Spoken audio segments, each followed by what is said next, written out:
They prepared for the roar of German artillery. They trained to hear the scream of Stuka dive bombers and the rattle of machine gun fire in the hedgerows of France. They were the elite, the first of their kind, men who had volunteered to jump out of perfectly good airplanes into the jaws of death. But the enemy they would actually face would not come with tanks or bayonets. It would come in silence, drifting on the jet stream across 5,000 miles of ocean. It was a weapon so strange, so futuristic for 1945, that the American government kept it a terrifying secret from its own people. And the soldiers sent to fight it, the first black paratroopers in history, were not given rifles to shoot it down. They were given shovels, axes, and orders to jump into the heart of an inferno. This is the story of the Triple Nickles, the men who were trained to be the tip of the spear against the Third Reich, but who ended up fighting a secret, burning war on the American frontier that history almost forgot.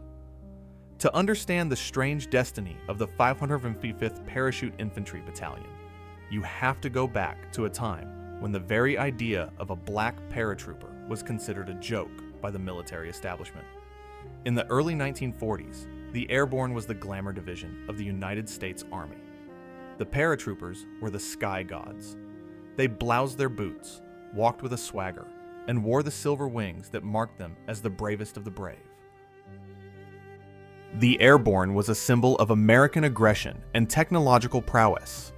And because it was a symbol of elite status, the Army was determined to keep it white. The logic of the War Department was cold and racist. They argued that African Americans lacked the aggression, the initiative, and the technical coordination required for airborne operations. A report from the Army War College in the preceding years had famously declared that the Negro is a rank coward in the dark. Paratroopers often operated at night, behind enemy lines, in small, isolated groups. Therefore, the logic went, black men physically could not do the job. They would freeze in the door. They would panic on the ground. They would jeopardize the mission. But the pressure was mounting. The Double V campaign, Victory Over Fascism Abroad and Racism at Home, was pushing the Roosevelt administration to open up combat roles. The Tuskegee Airmen were already proving that black men could fly planes. The next logical step was to prove they could jump out of them. In late 1943, reluctantly and with zero fanfare, the Army authorized the activation of a colored test platoon for airborne duty. It wasn't a full commitment. It was an experiment, designed, many suspected, to fail. The call for volunteers went out across the segregated Army, and the response was overwhelming. The men who stepped forward were not looking for a paycheck. They were looking for respect. They were university students, former professional athletes, and seasoned NCOs who were tired of driving trucks and digging ditches. They knew that to be a paratrooper was to be undeniable. You couldn't call a man boy when he had just jumped from a C-47 at 1,000 feet with 100 pounds of gear strapped to his chest. They were sent to Fort Benning, Georgia, the home of the infantry, deep in the heart of the Jim Crow South. The reception was icy. The white paratroopers, the legendary units like the 82nd and the 101st, looked at these black volunteers with a mixture of curiosity and disdain. The black troopers were housed in separate, inferior barracks. They couldn't use the main post exchange. They had to wait until the white units were finished before they could use the training equipment. Even the mock-up towers used to practice landing falls were segregated. But inside the fence of their segregated compound, something powerful was brewing. The racism of the base didn't break them. It hardened them. They realized early on that they had to be better than perfect. If a white soldier washed out of jump school, it was just a personal failure. If a black soldier washed out, it would be used as proof that their kind didn't have the right stuff. This collective burden forged a discipline that bordered on fanaticism. Their physical training was brutal. The black hats, the airborne instructors, ran them until they vomited, pushed them until their muscles failed, and harassed them with a constant stream of verbal abuse. They ran the Dust Bowl, a 3-mile run in the Georgia heat, chanting cadence, their boots kicking up red dust. They did thousands of push-ups. They learned to pack their own chutes, a life or death responsibility, knowing that if they made a mistake, no one would mourn them. And then came the moment of truth. Jump Week. The first time they stood in the door of a C-47 transport plane, the engines roaring, the wind whipping through the open hatch, the jump master would scream "Go!" and one by one, they would step into the void. The sensation of the static line snapping, the canopy blossoming open, the sudden silence of the descent. It was a transformative experience.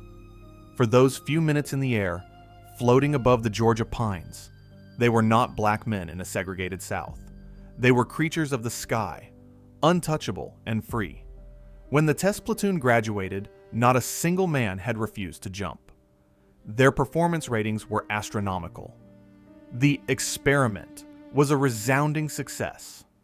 The Army, faced with this undeniable excellence, authorized the expansion of the platoon into a company and then into a full battalion, the 555th Parachute Infantry Battalion. They looked at the numbers, 555, and the nickname was born instantly. They were the Triple Nickles. By 1944, the Triple Nickles were a fully formed combat unit. They looked the part. They wore the polished jump boots, the paratrooper patch, the emergency reserve chute on their chest. They walked with the airborne strut. They were cocky, fit, and ready to kill. They watched the newsreels of D-Day, seeing the 82nd and 101st dropping into Normandy, and they burned with jealousy and anticipation. They knew the war in Europe was grinding on. They knew the Allies needed reinforcements. They assumed their orders were being cut at the Pentagon that very moment. They imagined themselves dropping into the Rhineland, liberating French towns, fighting the SS. They trained for urban combat, for sabotage, for seizing bridges. They were ready to validate their existence in blood. But the orders didn't come. Week after week, month after month, they ran their miles and packed their chutes at Fort Benning while the war raged without them. The silence from Washington was deafening. The reality was that the Army High Command was paralyzed by its own prejudice. The commanders in Europe were begging for men, but they didn't want these men.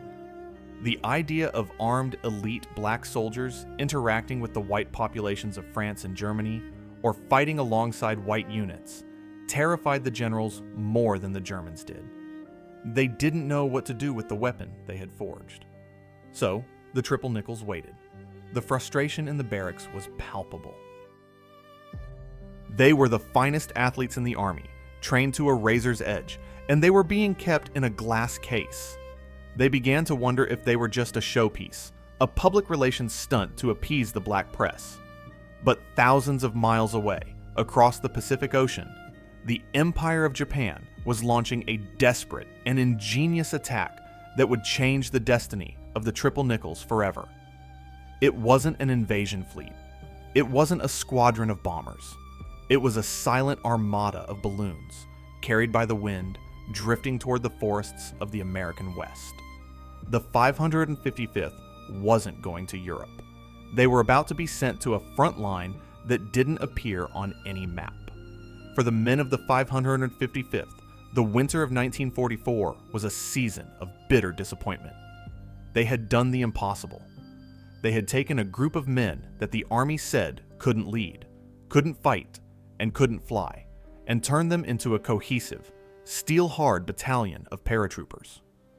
They had survived the grueling test phase at Fort Benning. They had moved to Camp McCall in North Carolina, expecting to be deployed to the Battle of the Bulge, where American forces were screaming for reinforcements. They checked their gear daily. They sharpened their bayonets. They wrote letters home, vaguely hinting that they would be going over soon, but the call never came. Instead of fighting the Wehrmacht, they found themselves fighting the boredom and the degradation of the Jim Crow South. When they went into town on leave, the same men who were trained to jump out of planes and seize airfields were forced to sit in the back of the bus. They were refused service at lunch counters. They were harassed by local police who saw a black man in a paratroopers uniform not as a patriot, but as a threat to the social order. Inside the camp, the rumors flew. Why aren't we going? Is the war over? Are they just going to let us rot here? The fear began to set in that the triple Nickles were nothing more than a window dressing experiment, a political token to keep the black press quiet while the real war was fought by white men. But while the 555th waited in frustration, a bizarre and terrifying threat was materializing over the Pacific Ocean. It was a desperate gamble by the Japanese Empire, a weapon born of necessity and scientific ingenuity. By late 1944, Japan was losing the war.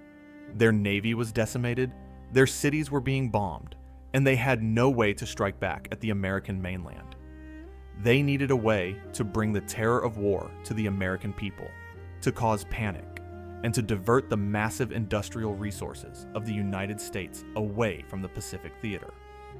Their solution was the Fugo weapon, the fire balloon. Japanese scientists had discovered something that the rest of the world barely understood: the jet stream, a massive river of fast-moving air high in the atmosphere that flowed directly from Japan to North America. They realized that if they could launch balloons into this stream, the wind would carry them across the ocean in just 3 days. These were not high-tech missiles. They were elegant, deadly ghosts. The balloons were 33 feet in diameter, made of high-strength washi paper glued together with potato flour paste. They were filled with hydrogen and rigged with a sophisticated altitude control mechanism made of barometers and sandbags. Suspended beneath the balloon was the payload, an anti-personnel bomb and incendiary devices designed to ignite upon impact. The Japanese plan was simple and terrifying. They would launch thousands of these balloons, over 9,000 in total. They would drift silently across the ocean, invisible to radar, unheard by human ears. They would descend into the vast, dry forests of the Pacific Northwest, and when they landed, they would detonate, sparking massive forest fires. The goal was to burn down the timber industry that supplied the war effort and to create a second front of fire that would force the U.S. to keep its troops at home. The first balloons began to arrive in late 1944. People in Oregon, Washington, and Montana reported seeing strange jellyfish floating in the sky. Then came the explosions. Strange craters appeared in fields. Farmers found peculiar paper debris in their woods. At first, no one knew what they were, but soon the military realized the horrifying truth. America was being bombed, and there was almost no way to stop it. The government faced a dilemma. If they publicized the balloons, they would cause panic. People would be terrified to go outside. Worse, if the Japanese knew the balloons were arriving successfully, they would launch more, perhaps armed with biological agents like anthrax or plague. So, the US government imposed a strict media blackout. No newspapers were allowed to report on the balloons. No radio stations could mention the explosions. The war against the balloons would be a secret war, fought in the shadows. But silence has a cost. On May 5, 1945, a woman named Elsie Mitchell and 5 local children were on a Sunday school picnic near Bly, Oregon. They were driving through the woods when they spotted a large, strange white object caught in the trees. Curious, they ran toward it. Archie Mitchell, Elsie's husband and the local minister, was parking the car when he heard one of the children shout, "Look what we found!" A moment later, a massive explosion ripped through the quiet forest. Archie Mitchell ran to the site, but he was too late. His pregnant wife and all 5 children, ages 11 to 14, were dead, their bodies scattered around a crater in the earth. They had triggered the anti-personnel bomb attached to a Japanese balloon. They were the only combat casualties of World War II on the continental United States. The tragedy was absolute, and it was compounded by the secrecy. The grieving families were told by military intelligence that they could not talk about what had happened.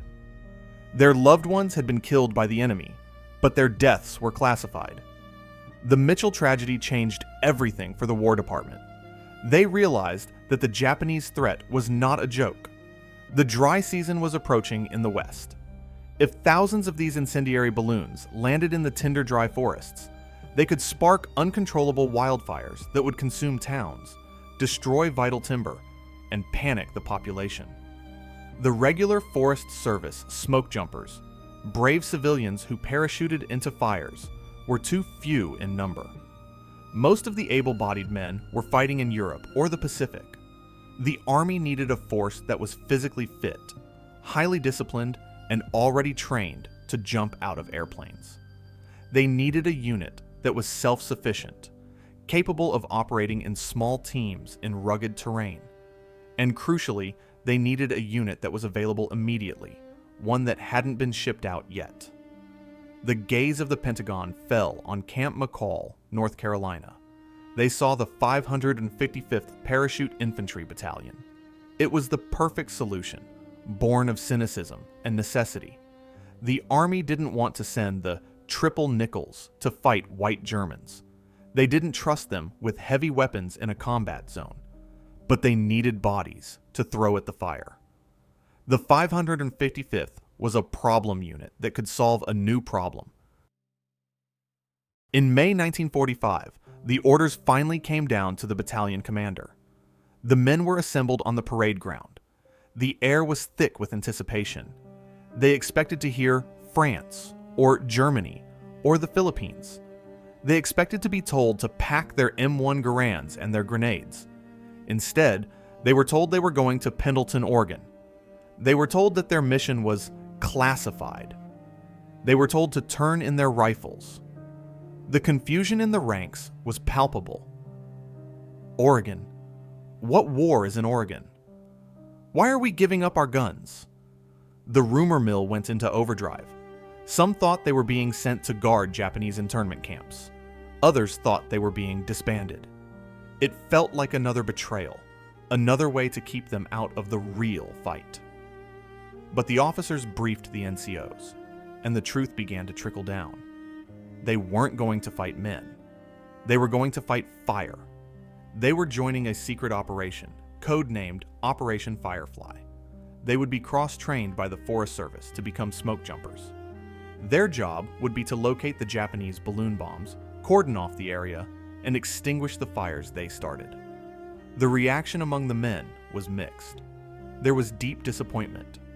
They had trained to be warriors, to earn the glory that comes with combat. Firefighting felt domestic, servile almost, but there was also a new, grim determination. The officers explained the Mitchell tragedy. They explained that these balloons were killing American civilians, women and children in their own backyards. They explained that the forests of the West were a strategic asset, vital for the war effort.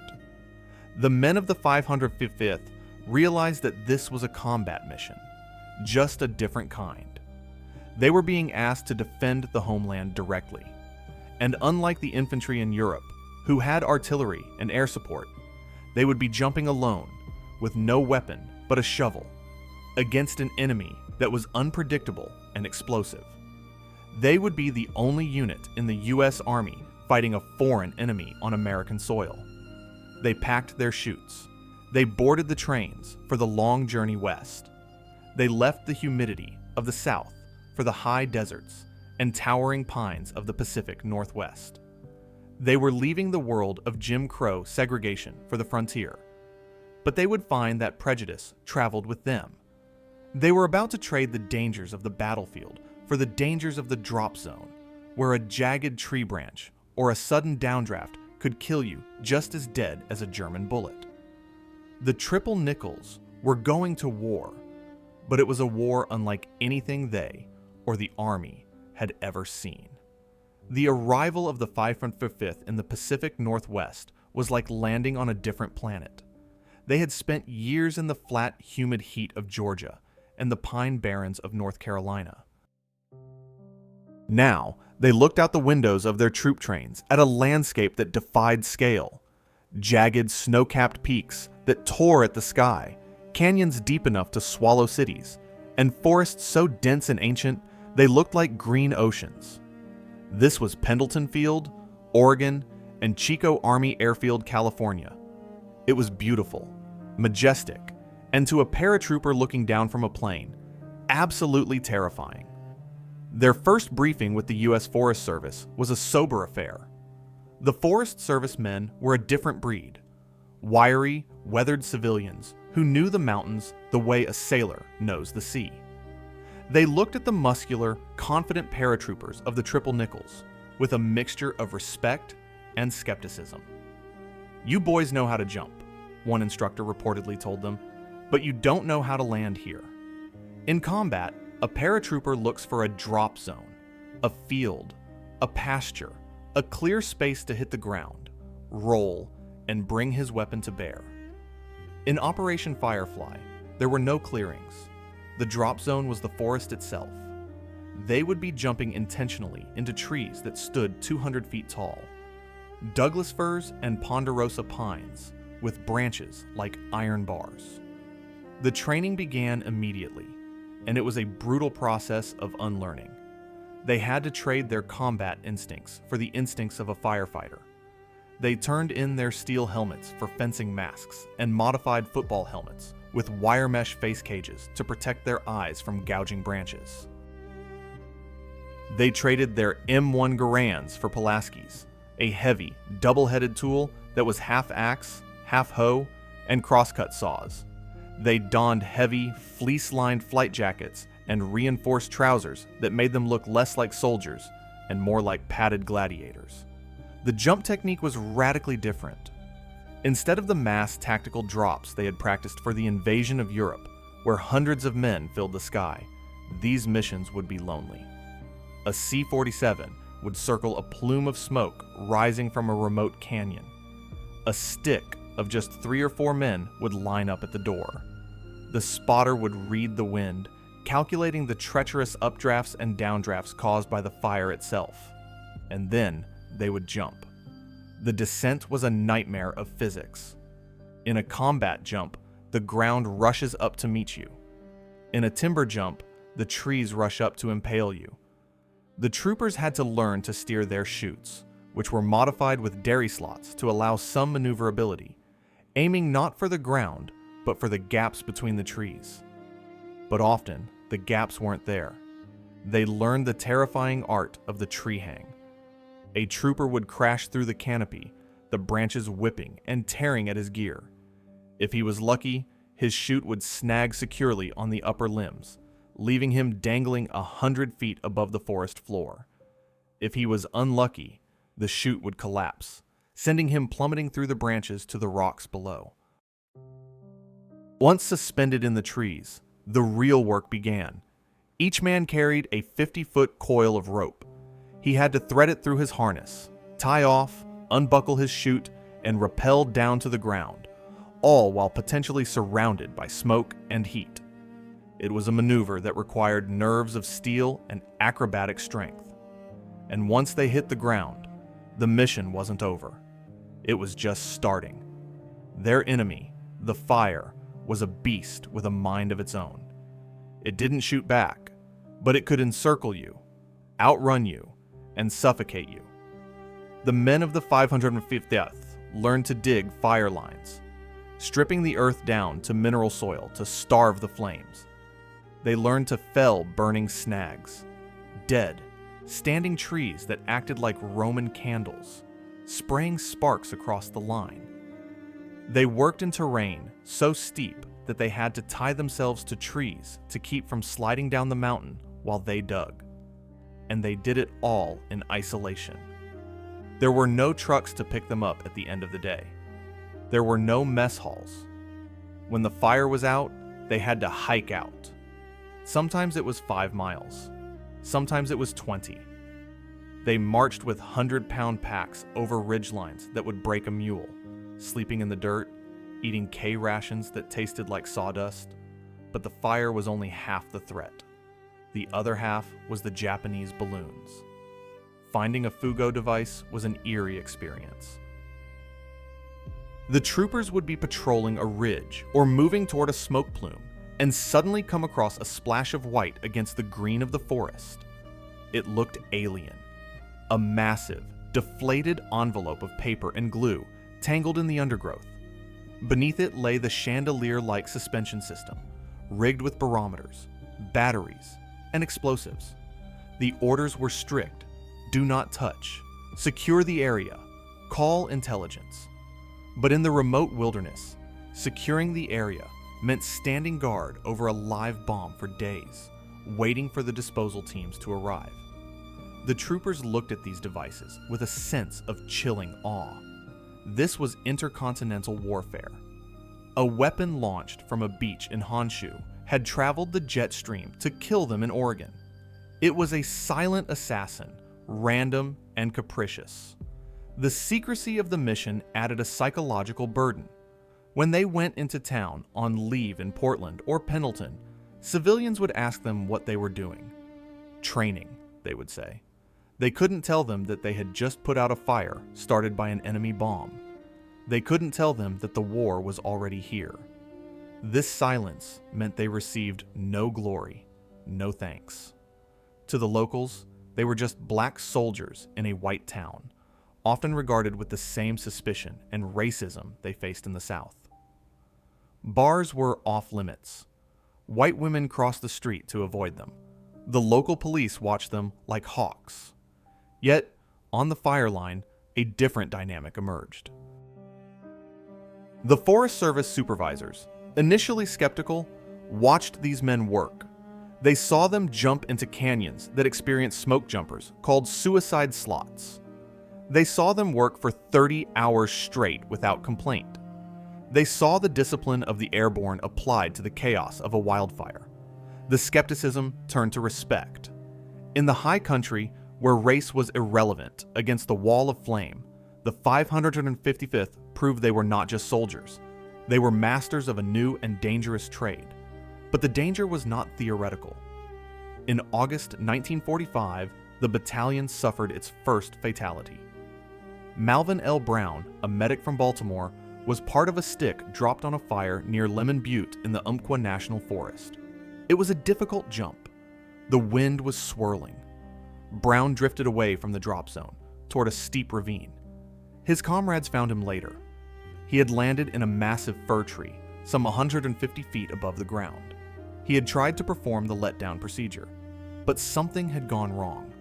Perhaps his rope slipped. Perhaps he lost his grip in the smoke. He fell to his death in the bottom of the ravine. His death was a gut punch to the unit. In Europe, a paratrooper dying in combat would be honored. His family would receive a telegram stating he died fighting for his country. But Brown's death was shrouded in the secrecy of Operation Firefly. He was a casualty of a war that officially wasn't happening on a battlefield that wasn't on any map.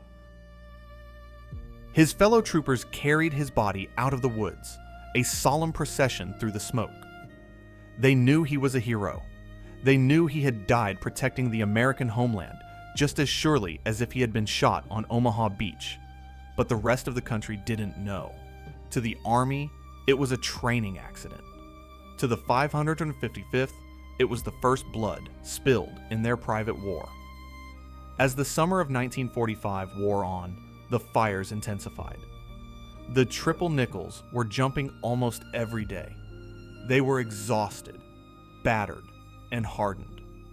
They had become a premier firefighting force, the only airborne unit in the world dedicated to fighting forest fires. They had answered the question of whether black men could be paratroopers with a resounding yes. Now, they were answering the question of whether they could serve their country in a way no one had ever imagined. They were saving the forests that built the ships and planes of the war effort. They were protecting the towns that lay unaware in the valleys below. They were the guardians of the frontier, jumping into the smoke, armed with shovels and courage, fighting a silent battle to keep America from burning down. But as the atomic bombs fell on Japan and the war drew to a sudden close, they would face their final and perhaps most bitter realization. Victory abroad did not mean victory at home. The smoke would clear, but the color line would remain. When the news broke on August 14, 1945, that the Japanese Empire had surrendered, a wave of delirious joy swept across the United States. In New York City, sailors kissed nurses in Times Square. In small towns from Ohio to Texas, church bells rang and people danced in the streets. The nightmare was over. The boys were coming home. But high in the Cascade Mountains of Oregon, there was no ticker tape parade. There was no champagne. For the men of the 55th Parachute Infantry Battalion, the end of World War II came with a quiet order to pack up their gear, stow their parachutes, and turn in their fire axes. The secrecy that had shrouded Operation Firefly did not lift with the surrender. The government was still wary of revealing just how successful the Japanese balloon offensive might have been, or how vulnerable the American interior was to aerial attack. So, the Triple Nickles were ordered to remain silent.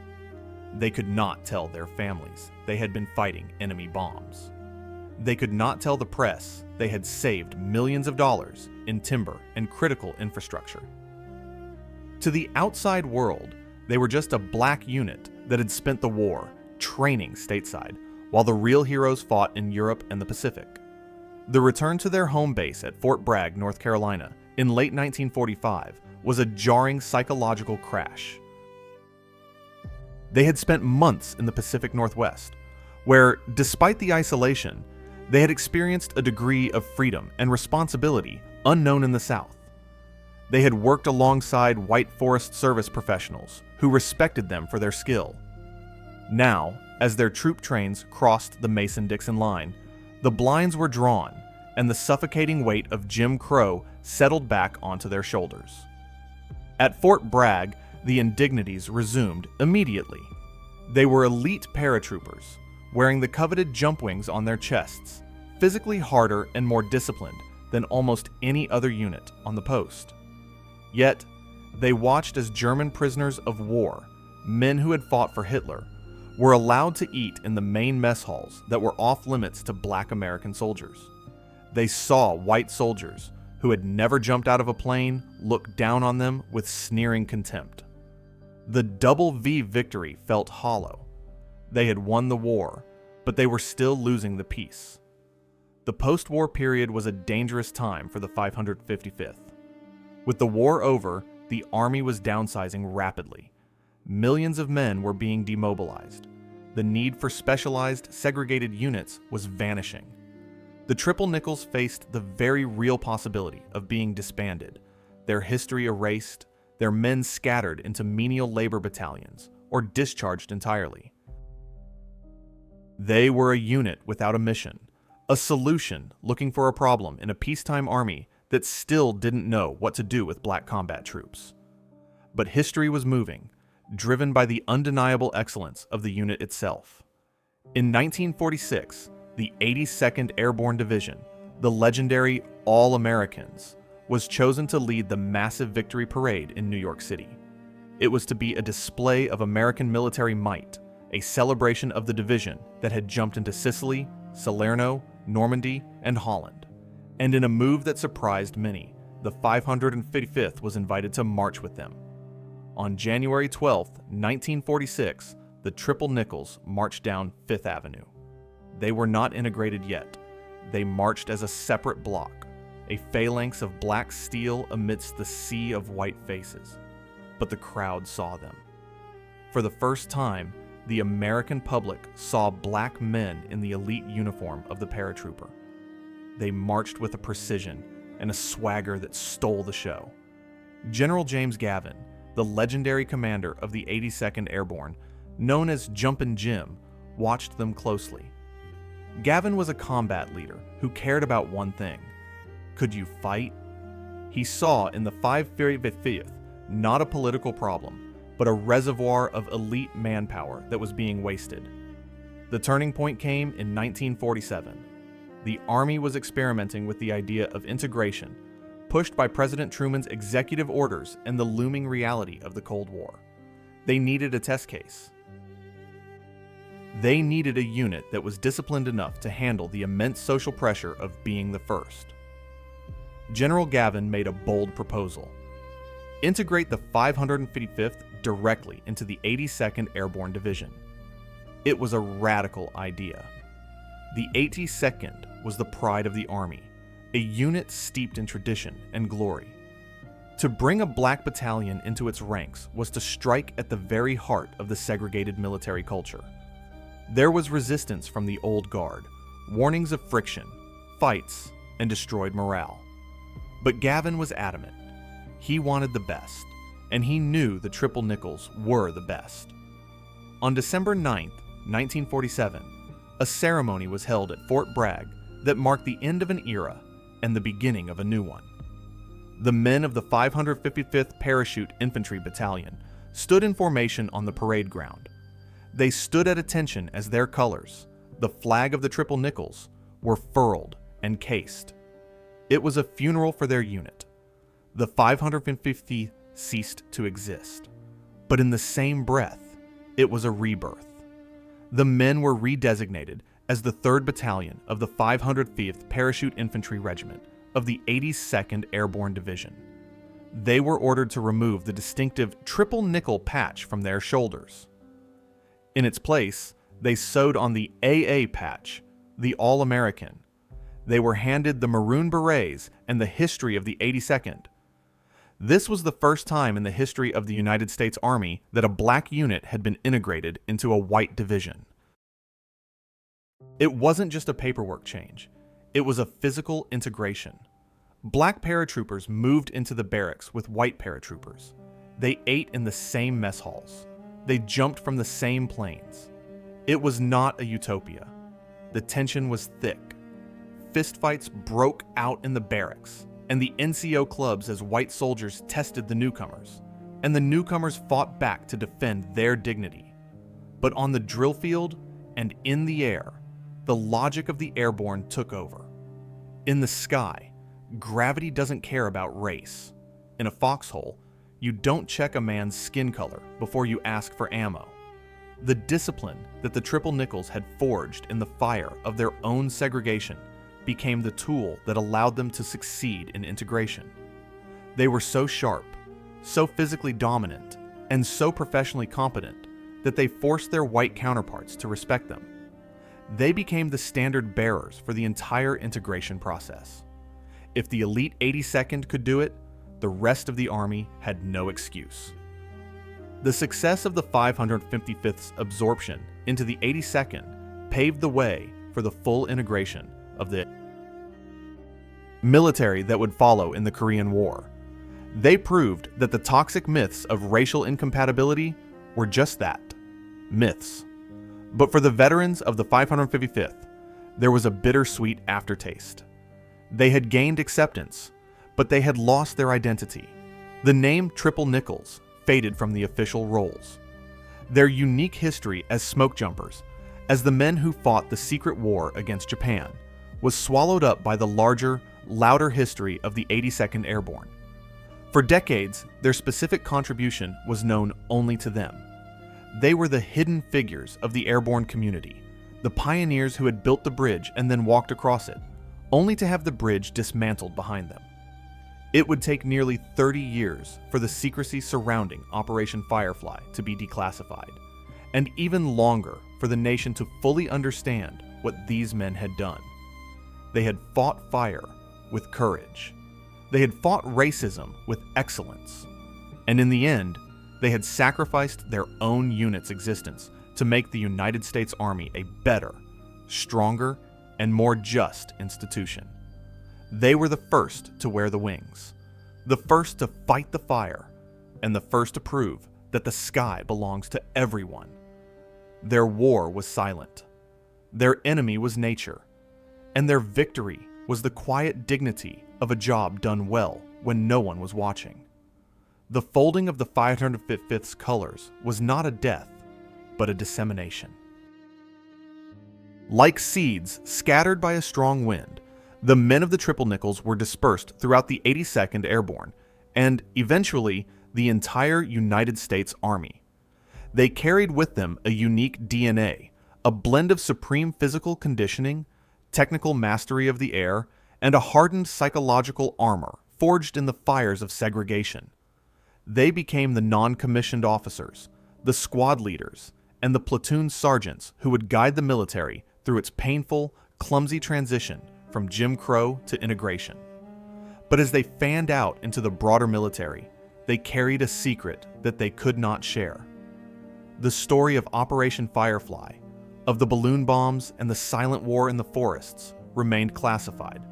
To their new white comrades, they were just colored paratroopers who had spent the war stateside. No one knew they had been the nation's first line of defense against an intercontinental weapon. This silence was a heavy burden, but the men of the 555th were accustomed to carrying heavy loads. Their vindication would not come from revealing the past, but from dominating the future. And the future arrived quickly and violently on the Korean Peninsula in 1950. When the Korean War broke out, the Army was desperate for experienced, elite troops.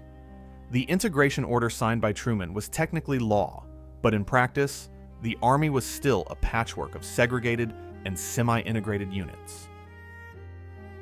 The alumni of the Triple Nickles found themselves at the tip of the spear once again. Many of them were assigned to the 187th Airborne Regimental Combat Team, the Rakkasans. This unit would become legendary, and it would be the vessel through which the Black Paratrooper finally proved his worth in high-intensity combat. For the veterans of the 555th, Korea was the fulfillment of a deferred dream. In World War II, they had trained to jump into combat, only to be sent to fight trees. In Korea, they finally got their chance to jump into the fight.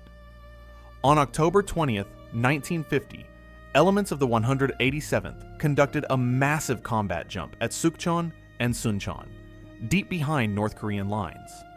It was the first time in history that Black paratroopers jumped into combat as part of an integrated American force.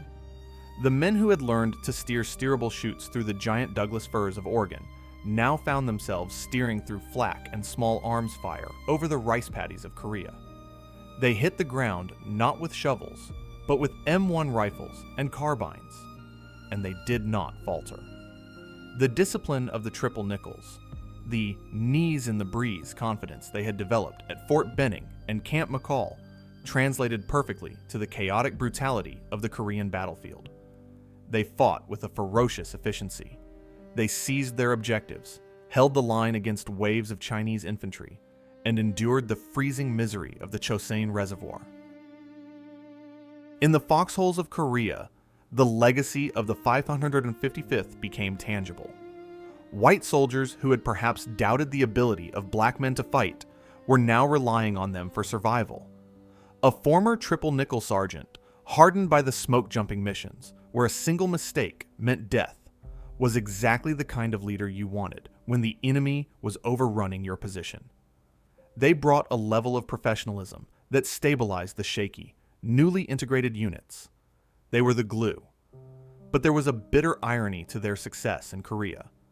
They were winning medals for fighting communists in Asia, while the story of how they had saved the American homeland from Japanese fire remained locked in government filing cabinets. They were heroes in a police action, but their service in the big war was still invisible. They walked a strange psychological line, celebrated for their current actions, but unable to claim credit for their past. Back home, the 1950s were a time of conformity and silence. The civil rights movement was brewing, but had not yet exploded onto the national stage. The veterans of the 555th returned from Korea to a country that was changing, but too slowly. They had jumped into fire in Oregon and into ice in Korea, but they still couldn't buy a house in certain neighborhoods. They still faced the redlining that kept black families in ghettos. They still had to have the talk, with their sons about how to survive an encounter with the police. The Brotherhood of the Triple Nickles, though dispersed across different units and cities, remained a lifeline. They kept in touch through letters and phone calls. They tracked each other's careers. They celebrated when one of their own made Master Sergeant or Sergeant Major. They were a secret society within the Army, a network of excellence that quietly pushed the boundaries of what was possible for a black soldier. Yet, the memory of Operation Firefly began to take on a dreamlike quality. As the years passed and the classified status of the mission remained, some men began to wonder if anyone would ever know what they had done. The Japanese balloon offensive was treated by history as a footnote, a failed curiosity. The fact that it had been countered by a battalion of black smokejumpers was a detail that slipped through the cracks of the official narrative. The Forest Service knew, of course. The men they had worked with in the Pacific Northwest remembered them with immense respect. But to the American public, the smokejumper was a white hero, a rugged individualist of the West. The image of a black paratrooper descending into a forest fire didn't fit the cultural archetype. This erasure was not malicious in the same active way as the suppression of the 761st Tank Battalion's record, but it was just as effective. It was a crime of omission. By keeping the mission secret for so long, ostensibly to prevent panic, and then later just out of bureaucratic inertia, the government denied these men their unique place in history. They were the only military unit to defend the continental United States against an enemy attack in World War II, and no one knew it. As the 1960s arrived, and the nation was convulsed by the struggle for civil rights, the veterans of the 555th watched from the sidelines. They were older now. Many had retired from the military. They saw the young men of the Black Panthers and the SNCC demanding power. They saw the marches and the riots, and they knew that they had fought their own revolution years earlier. Not with Molotov cocktails, but with excellence. They had desegregated the sky before the laws desegregated the ground. But a secret cannot be kept forever. The Japanese balloons, those silent killers of the wind, were about to drift back into the public consciousness. And with them, the story of the men who fought them would finally begin to descend from the clouds of obscurity. The declassification of World War II documents in the 1970s would start a slow unraveling of the silence, revealing a story so strange and heroic that it would force a rewriting of the history of the war on the home front. The Triple Nickles were about to make one last jump, this time into the history books. The silence broke not with a bang, but with the quiet rustle of paper. In the mid-1970s, the United States government began the massive, bureaucratic process of declassifying millions of documents from World War II. Among the files stamped secret and confidential were the operational records of the Western Defense Command and the details of the Japanese Fugo balloon offensive.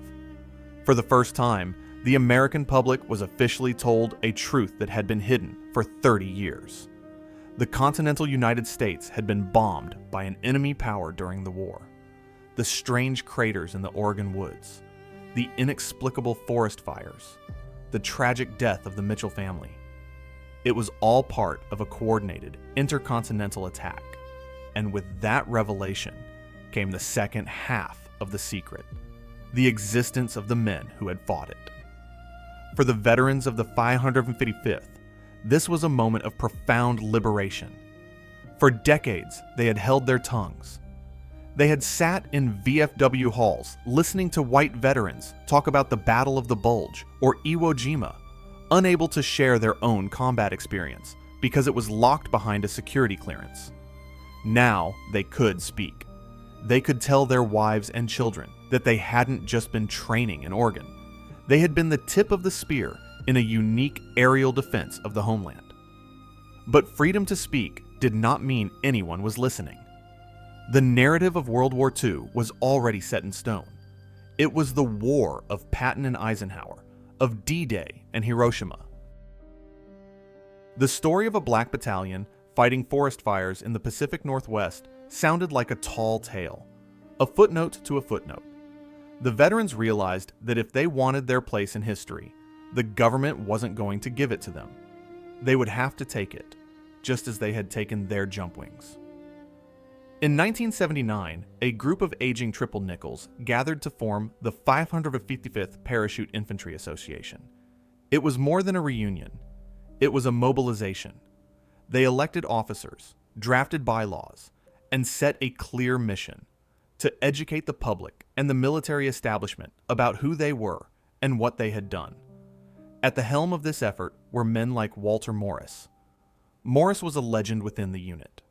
He had started as a first sergeant in the Test Platoon back in 1943, a man who had essentially willed the unit into existence through his own discipline and leadership. He had been the first black enlisted man accepted for officer candidate school from the Paratroopers. Now, he became the general of their campaign for memory. The hurdles were immense. They were fighting against the cultural invisibility of the black soldier. In the popular imagination of the late 70s and early 80s, the black GI was a figure from Vietnam, often portrayed in movies as angry, drug-addicted, or radical. The image of the disciplined, elite black professional of the 1940s, the men of the Triple Nickles, had no place in the pop culture landscape. They had to rebuild their image from scratch. They started small. They reached out to the U.S. Forest Service, their old partners in the smoke-jumping war. The reaction was warm and immediate. The smoke-jumper community is a small, tight-knit brotherhood, and they had never forgotten the colored paratroopers who had come to their aid in 1945. They remembered the 555th not as a racial curiosity, but as fellow professionals who had jumped into the suicide slots and held the line against the fire. This alliance between black military veterans and white civilian firefighters became the foundation of their resurgence. It was a unique bond forged in the woods that bypassed the racial politics of the military and focused on the shared danger of the jump. The association began to dig up the records.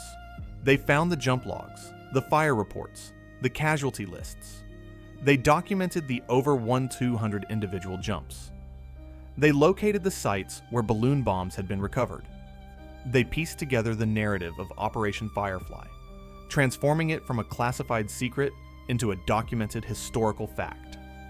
They began to show up at airborne reunions, marching alongside the veterans of the 82nd and 101st. At first, they were anomalies, older black men in maroon berets standing amidst the sea of white faces. But as they told their stories of steering chutes through 200-foot trees, of disarming bombs in the middle of nowhere, of marching 20 miles with broken bones, the respect began to grow. The airborne community respects grit, and the Triple Nickles had grit in spades. One of the most poignant aspects of this rediscovery was the revisiting of the death of Malvin Brown, the medic who had died on the Lemon Butte fire. For decades, his death had been a sterile statistic, a non-combat casualty. The association worked to locate his grave, to contact his family, and to ensure that his sacrifice was properly honored. They framed his death not as an accident, but as a death in the line of duty, defending the United States from a foreign attack. He was the first casualty of the Triple Nickles, and in a sense, the first American paratrooper to die in defense of the homeland's soil. As the 1980s progressed, the story began to gain traction. The sheer uniqueness of it was irresistible. Smoke-jumping paratroopers fighting balloon bombs? It sounded like science fiction, but it was real history. Articles began to appear in military journals and history magazines. The Army, slowly waking up to the need to honor its diverse history, began to invite the Triple Nickles to official ceremonies. But the veterans were driven by something deeper than just a desire for applause. They looked around at the younger generation of black soldiers and saw a disconnect. The young troops knew about the Tuskegee Airmen, thanks to movies and books. They knew about the Buffalo Soldiers of the 19th century, but they knew nothing of the black paratroopers who had paved the way for them, The Triple Nickles realized they were the missing link in the chain of African American military heritage. They represented the bridge between the segregated past and the integrated future. If their story died with them, that bridge would collapse. They began to mentor young black paratroopers. They visited schools in inner cities, telling kids that they could be elite, that they could master technology and fear, just as the men of 1945 had. They used their legacy as a tool for inspiration. Walter Morris, ever the leader, would stand before groups of young soldiers, his back straight, his wings gleaming, and tell them, "We didn't win the war in Europe. We didn't drop on Normandy. But we won a war against the idea that you are not good enough. We jumped so you could fly." The irony of their service remained a powerful theme in their storytelling. They had protected the forests of the Pacific Northwest, a region that was overwhelmingly white, from burning down. They had saved the timber that built the homes they were often not allowed to buy. They had protected a population that, in many cases, didn't want them there. This selfless service, this willingness to protect a society that rejected them, became the moral core of their legend. It wasn't just about physical courage. It was about a supreme moral discipline. They had proven they were better citizens than the people who oppressed them. By the 1990s, the Triple Nickles were no longer a secret. They were becoming icons. But they were racing against time. The men who had been in their early 20s in 1945 were now in their 70s and 80s. Their ranks were thinning. Every year, fewer men answered the roll call at the reunions. The urgency to cement their legacy became acute. They needed something permanent, a monument, a marker, something that would stand in the stone and steel of the nation's capital to say, "We were here." The fight for memory was entering its final phase, and the objective was nothing less than the Smithsonian and the Pentagon itself. They had conquered the air and the fire. Now, they had to conquer history. As the new millennium dawned, the surviving members of the 555th Parachute Infantry Battalion found themselves fighting their final adversary, time itself. The men who had possessed the knees of steel and the lungs of iron in 1945 were now in their 80s. They walked with canes. Their ranks were thinning with every passing winter.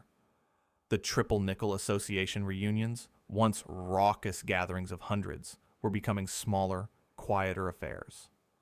The empty chairs at the banquet tables were a stark reminder that if their story was going to be etched in stone, it had to happen now. They didn't want to be remembered as a rumor. They wanted to be remembered as a regiment. But as they pushed for recognition, a realization began to dawn on the military and civilian historians who were finally examining the records. The legacy of the 555th wasn't just sociological, it was tactical. These men hadn't just integrated the Army, they had helped write the book on modern aerial firefighting. During Operation Firefly, the Triple Nickles had been pioneers in a field that was still in its infancy. The U.S. Forest Service smokejumpers of the 1940s were brave, but they were few, and their tactics were experimental. When the 555th arrived, they brought with them the rigid discipline and logistical power of the military. They tested new equipment in the harshest conditions imaginable. They refined the art of the tree landing, turning a terrifying accident into a survivable maneuver. They developed communication protocols between air and ground teams that are still the ancestors of the systems used to fight the massive wildfires of the American West today. Modern smoke jumpers, the elite firefighters who protect the national forests, began to look back at the Triple Nickles, not just as historical oddities, but as founding fathers of their craft. In 2002, a delegation of current smoke jumpers attended the 555th reunion. It was a powerful meeting of generations. Young men and women, rugged and fit, shook the trembling hands of the octogenarians who had jumped into the same canyons 50 years prior, with worse gear and no maps. The respect was absolute. The professionals knew that the techniques they used to save lives and property had been blood-tested by the Black Troopers of 1945. The 555th had proved that a large-scale airborne force could be deployed rapidly to combat environmental disasters, a concept that is now standard procedure in disaster relief worldwide. This professional validation gave new weight to their push for official government honors. The narrative shifted from a segregated unit that was mistreated to an elite unit that innovated and served with distinction. It was a subtle but crucial change. It moved their story from the margins of victimhood to the center of heroism. The culmination of this effort came in the form of physical monuments. For decades, there had been nothing. No statue, no plaque, no marker to say they had existed. But in the early 2000s, the stones began to rise. At Fort Benning, Georgia, the very place where they had been forced to live in segregated huts and drink from colored water fountains, a magnificent stone monument was unveiled. It featured the iconic triple nickel buffalo soldier patch and listed the campaigns they had fought, not against the Germans, but against the fire. The dedication ceremony was a scene of profound vindication. General officers, the successors of the men who had once doubted the Triple Nickels' courage, stood at attention and saluted the survivors. The base that had once treated them as second-class soldiers now enshrined them as part of its sacred history. Walter Morris, the heart and soul of the unit, stood before the granite slab, his eyes misting. He had outlived the Jim Crow laws. He had outlived the secrecy. And now he was watching his unit be carved into the landscape of the Army itself. But the most significant recognition came from the highest levels of the Pentagon. In 2010, the three surviving original members of the test platoon, Walter Morris, Clarence Beavers, and Roger Walden, were invited to the Pentagon to be honored during a special ceremony. This was the inner sanctum of the American military establishment. The Defense Department had finally completed a review of their service. They acknowledged that the men of the 555th had faced a unique set of hazards. They had jumped into uncharted territory, handled unexploded ordnance, and acted as the nation's fire brigade during a time of national emergency. The ceremony wasn't just a handshake. It was an integration of their story into the core narrative of the Army. At the ceremony, Walter Morris was symbolic of the journey. He was 89 years old. He recounted the days of the dummy platoon, the days when they had to train in secret to avoid offending white sensibilities. He spoke of the frustration of watching the 82nd and 101st go to war while they stayed behind. But he spoke without bitterness. He spoke with the calm dignity of a man who knows he has won the long game. We proved that the color of a man's skin has nothing to do with his ability to jump out of an airplane, he said. We proved that we were soldiers. The legacy of Malvin Brown, the medic who died in the Oregon wilderness, was also finally elevated. For years, his grave in Baltimore had been largely unnoticed. Now, he was recognized as the first combat casualty of the 555th. The Smokejumper base in Oregon erected a memorial in his honor. The spot where he fell, deep in the Umpqua National Forest, became a hallowed site for both military and Forest Service personnel. His death was no longer a training accident. It was a sacrifice in the defense of the homeland. As the decade wore on, the Triple Nickels achieved a sort of mythical status within the airborne community. Young black paratroopers in the 82nd Airborne, serving in Iraq and Afghanistan, began to wear unofficial patches or t-shirts honoring the 555th. They learned the history. They realized that the diversity of their modern units, the fact that a black general could command a division or a black sergeant could lead a mixed squad, was built on the foundation laid by the men of 1945. The Triple Nickels were the roots of the modern diverse airborne forces. However, as the applause grew louder, the silence of the grave grew nearer. The funerals became more frequent.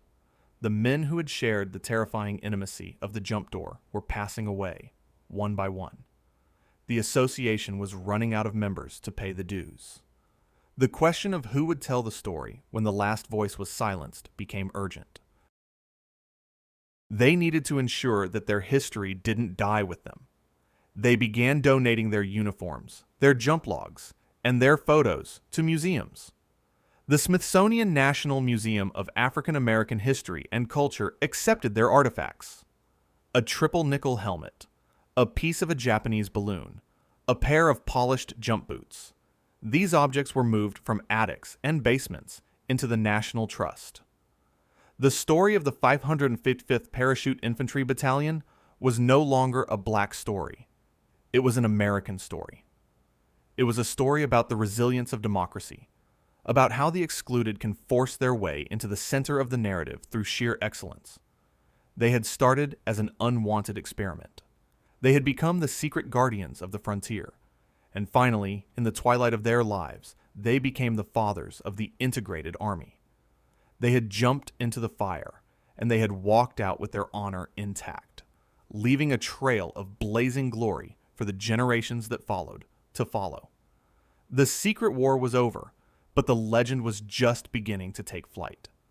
The true victory of the 555th Parachute Infantry Battalion was not measured in forest fires extinguished or Japanese balloons destroyed. It was measured in the quiet tectonic shifts that occurred in the minds of the men they served alongside. When the triple Nickles were integrated into the 82nd Airborne in 1947, they were inserted into an environment that was, in many ways, more hostile than the forests of Oregon. They were walking into the barracks of white men who had been raised on a steady diet of Jim Crow stereotypes. Men who had been told their entire lives that black men were lazy, cowardly, and intellectually inferior. The integration order was a piece of paper. The reality was a collision of worlds. But in the intimacy of the squad bay and the drop zone, the lies of racism began to crumble under the weight of undeniable reality. Racism relies on abstraction. It relies on the other remaining a caricature.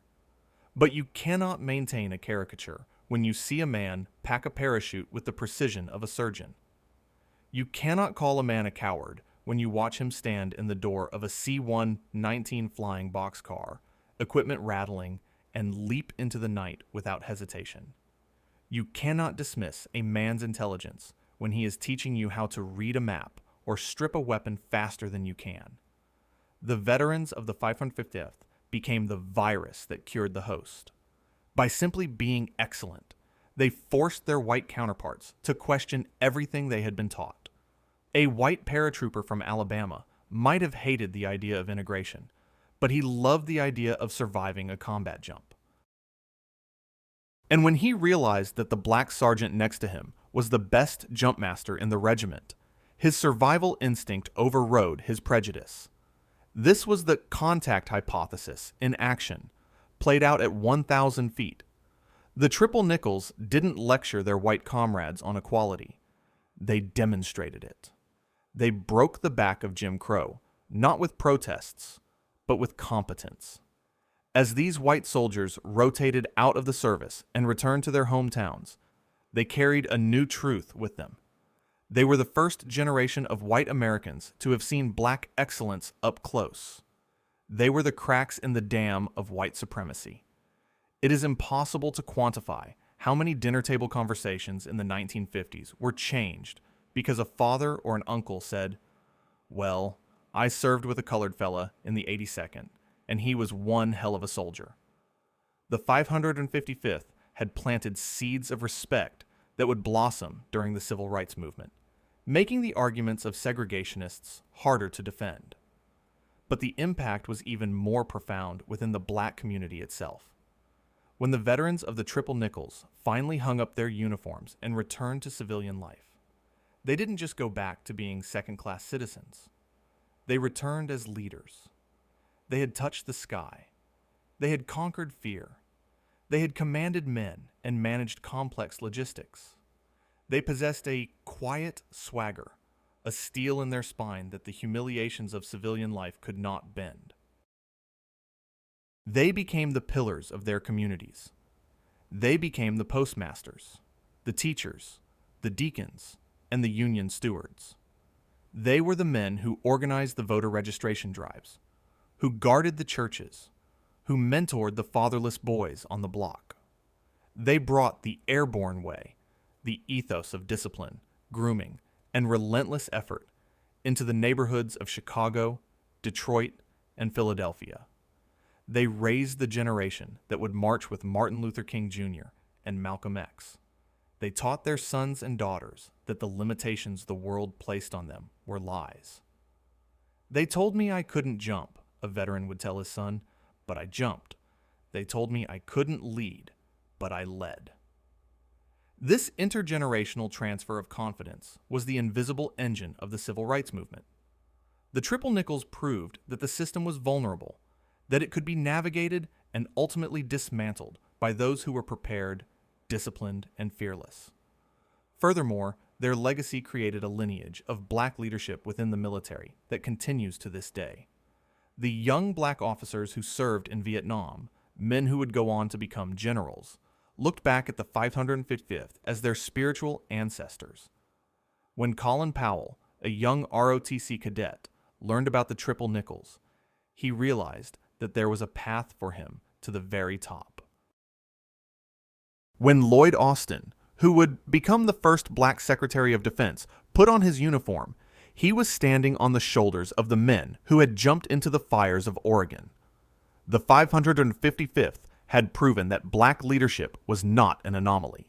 It was a resource. They had shattered the glass ceiling of the airborne, arguably the most elite and competitive fraternity in the military. Once that ceiling was shattered, it could never be put back together. The Army could no longer claim that they couldn't find qualified black officers for combat commands, because the history of the Triple Nickles stood as a permanent rebuttal to that excuse. In the grand tapestry of American history, the story of the Triple Nickles is a thread that binds the Double V campaign of the 1940s to the Black Power movement of the 1960s and the institutional diversity of the 21st century. They were the bridge. They were the men who proved that you could love a country that didn't love you back, and that by serving it with honor, you could force it to become a better version of itself. Their war against the fire balloons was a secret mission, but their war against prejudice was a public performance of excellence. They turned the performance of duty into a radical act.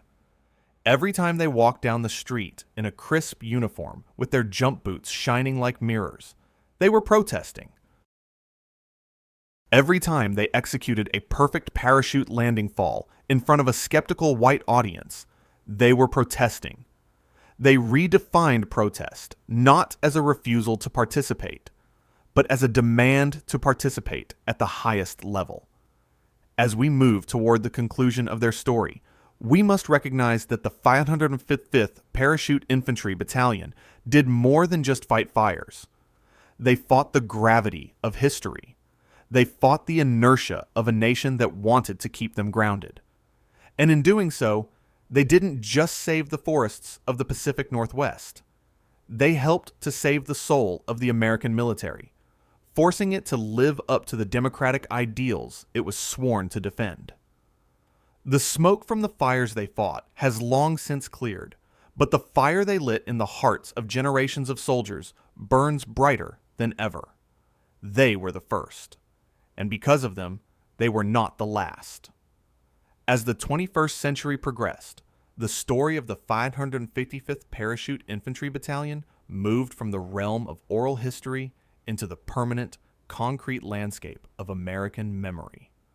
The secrecy that had once shrouded Operation Firefly was not just lifted, it was aggressively dismantled by a coalition of historians, military leaders, and the families of the veterans who refused to let the Triple Nickles fade into the mist of the Oregon forests. The turning point was a shift in how the military viewed its own heritage. For decades, diversity had been viewed as a political necessity. Now it was viewed as a strategic strength, and the Army began to actively seek out the roots of that strength. They found them in the men who had jumped into the fire. One of the most significant acts of remembrance took place far from the parade grounds of Fort Bragg or the halls of the Pentagon. It happened in the quiet, pine-scented cemetery of Mount Calvary in Baltimore, Maryland. For 60 years, the grave of Private First Class Malvin L. Brown, the medic who had fallen to his death in the Umpqua National Forest, had lain in relative obscurity. He was the first casualty of the 555th, a man who had died fighting a war on American soil, yet his sacrifice was largely unknown to the public. In the mid-2000s, a movement began to rectify this.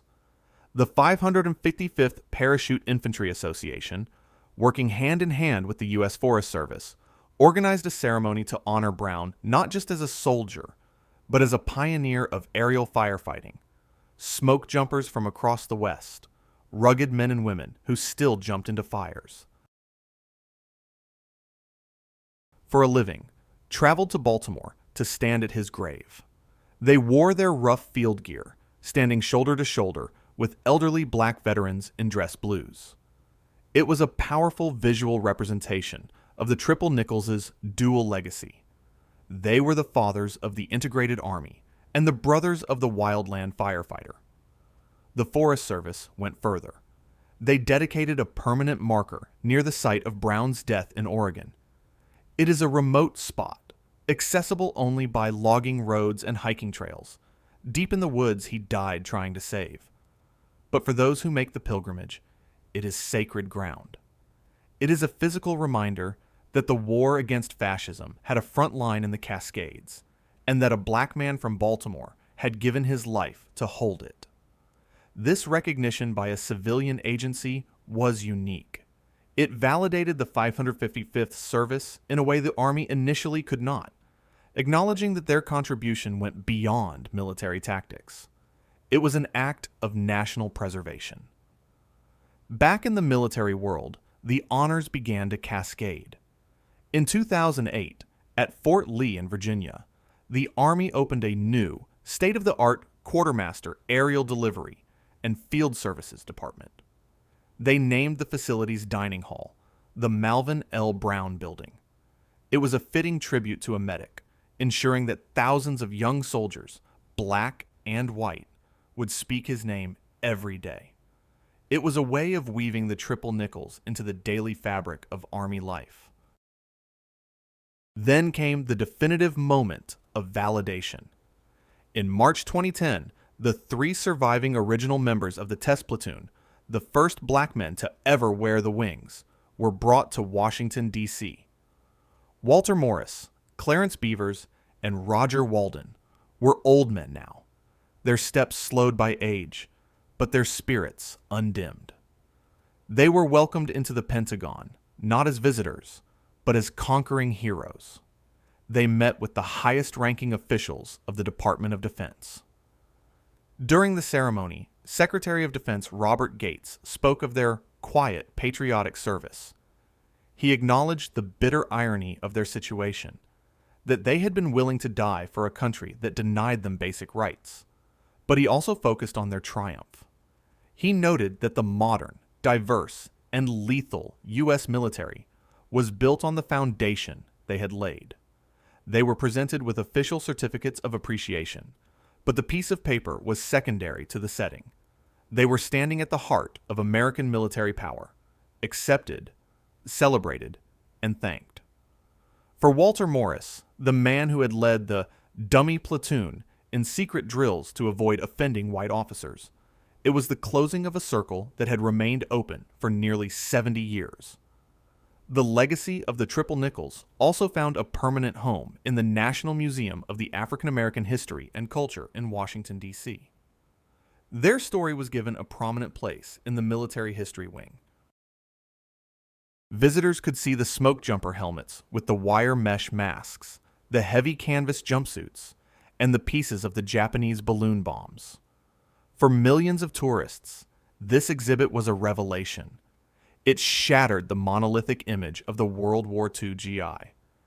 It showed that the war was fought in many places, in many ways, by many different kinds of Americans.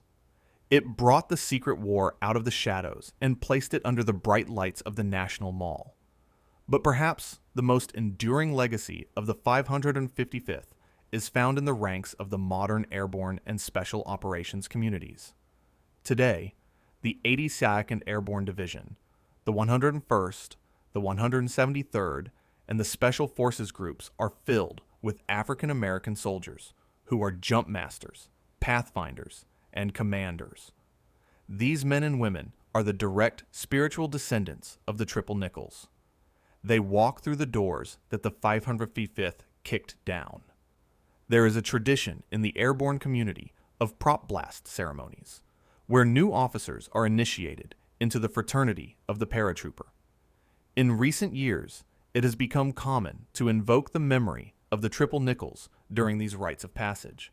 Their story has become part of the warrior ethos. It is used to teach resilience, adaptability, and the importance of excellence in the face of adversity. When a modern paratrooper is tired, cold, and frustrated, the story of the men who jumped into forest fires with shovels serves as a powerful reality check. It says, "You think you have it hard? They had it harder, and they didn't quit." As the final survivors of the unit began to pass away in the 2010s, their funerals became events of military state. When Walter Morris died in 2013, he was buried at Arlington National Cemetery with full military honors. The caisson, the riderless horse, the 21-gun salute, it was the send-off of a general. And in a way, he was. He was a general of a different kind of army. An army of pioneers who had fought a war of position against the entrenched forces of bigotry. His grave at Arlington, surrounded by the white headstones of generals and privates from every war in American history, was the final proof of his victory. He had integrated the ultimate formation. The story of the Japanese balloon bombs, the Fugo weapons, also underwent a historical reevaluation because of the 555th. For years, the balloons were seen as a desperate, ineffective joke. But through the lens of the 555th's history, historians began to realize how dangerous they actually were.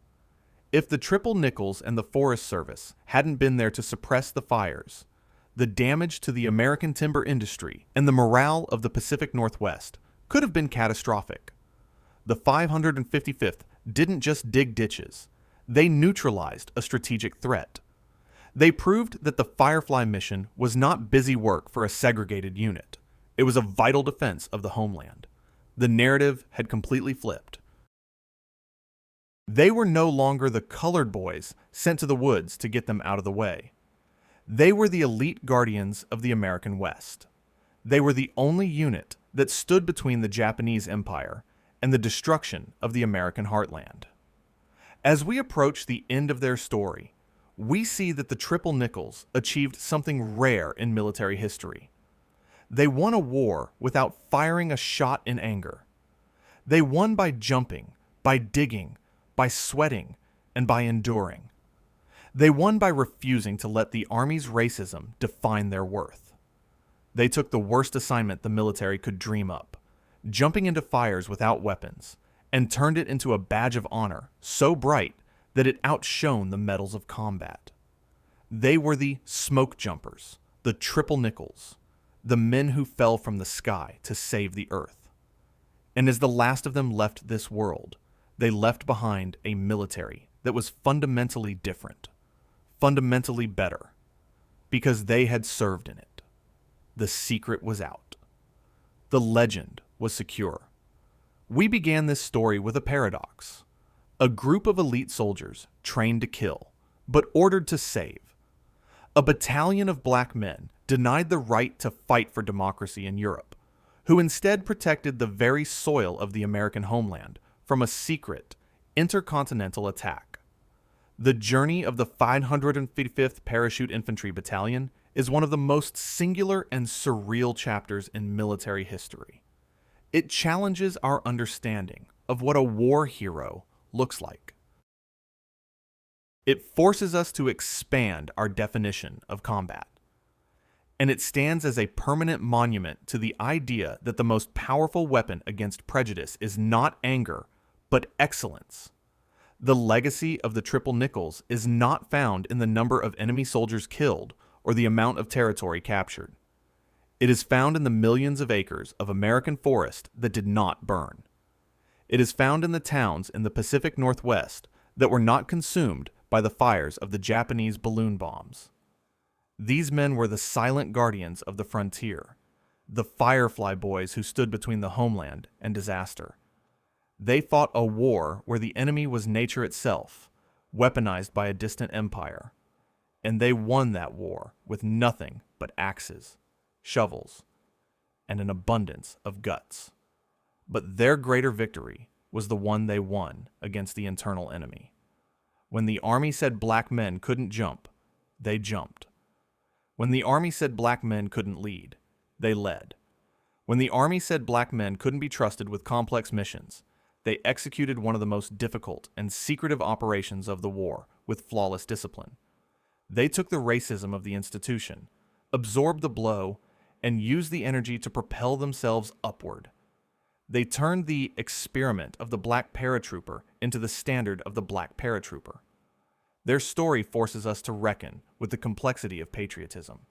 The men of the 555th loved America with a fierce, demanding love. They didn't love the Jim Crow laws. They didn't love the back of the bus. But they loved the idea of America, the potential of it, enough to risk their lives jumping into burning trees to save it. They believed that by serving the country, they could force the country to serve them. It was a gamble paid for in sweat and broken bones, and in the long run, it paid off. The integrated military that emerged from the ashes of World War II and Korea was the direct result of their wager. Today, the legacy of the triple Nickles is woven into the DNA of the United States Army. Every time a C-17 Globemaster roars down a runway and a diverse stick of paratroopers shuffles to the door, the spirit of the 555th is there. Every black general who wears the Master Parachutist badge is walking a path cut by Walter Morris and his men. They were the trailblazers who hacked through the thickest underbrush of bigotry so that others could run on the open road. It is also a legacy that bridges the gap between the military and the civilian world. The bond between the 555th and the U.S. Forest Service smokejumpers remains unique in the annals of government service. It is a reminder that service takes many forms, and that courage looks the same whether you are wearing Army fatigues or a firefighter's jumpsuit. The death of Malvin Brown is now honored alongside the deaths of soldiers who fell on the beaches of Normandy and Iwo Jima. He is recognized as a casualty of the global war against fascism, a man who died holding the line on the home front. So, how should we remember the triple Nickles? We should remember them as the smokejumpers. We should remember them as the test platoon that aced the test. But most of all, we should remember them as the men who refused to be grounded. They were told their place was on the ground, behind a wheel, or with a shovel in a ditch. They looked up at the sky and decided that their place was in the clouds. They conquered the air, they conquered the fire, and ultimately, they conquered the hate. They were the 555th, the triple Nickles, and they proved, once and for all, that there is no height to which a man cannot rise if he has the courage to take that first terrifying step out the door. The smoke has cleared from the Oregon forests. The Japanese balloons have long since rotted away or become museum pieces. The segregated barracks at Fort Benning are gone, replaced by integrated dormitories. But the story of the men who jumped into the fire remains. It is a story of steel, of silk, and of soul. It is the story of the secret war that saved America, fought by the men America tried to hide. They were the first, they were the best, and they were airborne, all the way. And to you, the viewer, this story poses a question. When you are faced with a system that tells you no, that tells you that you are not enough, that tells you to stay in your place, what will you do? Will you accept the limitations others place on you? Or will you strap on your chute, stand in the door, and jump? The triple Nickles jumped. And because they did, the world is a different place. Their history was a secret for 30 years. Now it belongs to you. Carry it. Share it. Never let the fire of their memory go out.